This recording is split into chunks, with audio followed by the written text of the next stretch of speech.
It's not what you say, it's how what you said was heard is more important. I'm more interested in what they're hearing than in what I'm saying. If I got to talk about gerbils, fish, and tortoises and weird stuff, but I get the right emotion at the right time, it's not we're trying to get a fast one. It's like, this is the way human beings do things. Like my friends in the movie business, that's just how they write the stuff. If you remember the 80s, you remember the horror movies? Yeah, I never liked them, but keep going. Did you like them?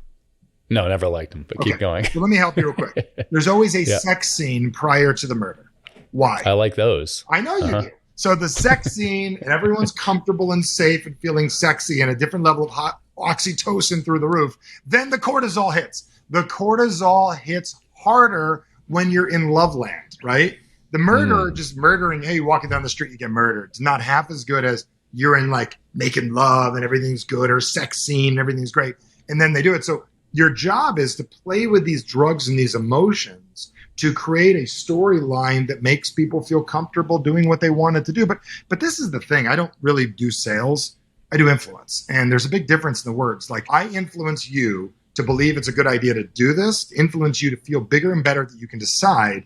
And I get you to feel like you have the power to make a decision versus me making it and you did it for me. Because that was the transition. In the old days, I would get you to buy because I wanted you to make me happy. No, I want you to believe you're capable of making that decision so you feel empowered. Nobody feels good having not made a decision. So I truly believe they will feel better having decided. Have you thought about that? How good you can help somebody feel by helping them decide to do something they want to do? The feeling you get swiping that card, buying a $2,500 set of knives. I remember buying those knives. What was that set? Probably the ultimate set. And I bought them. I felt like I did it. And if I would have only bought the $500 set, I would have been like, oh, well, I wanted the 35. Like, I wanted it and someone helped me through it. Getting someone through their first bigger purchase, or through that first mortgage, or through their first switch of a merchant account gets them to feel accomplished. The line of people always feel better making a decision. You have to close your loops, because when you have an open loop and it's remaining, it weighs on you. And you have this indecision that you're living with. One of the narratives that I hold in my life, and I frequently reference, is I used to refer to myself as, I still refer to myself as a recovering perfectionist. And I was always trying to get everything just right.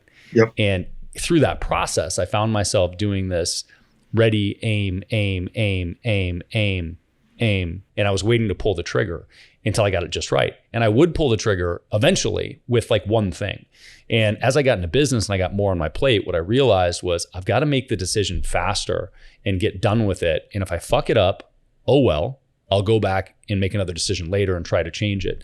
But the power of making that decision does boost your confidence and does make you feel like you're more capable. Because even if you make a series of wrong decisions, the practice of making lots of decisions inevitably makes your decision-making process better.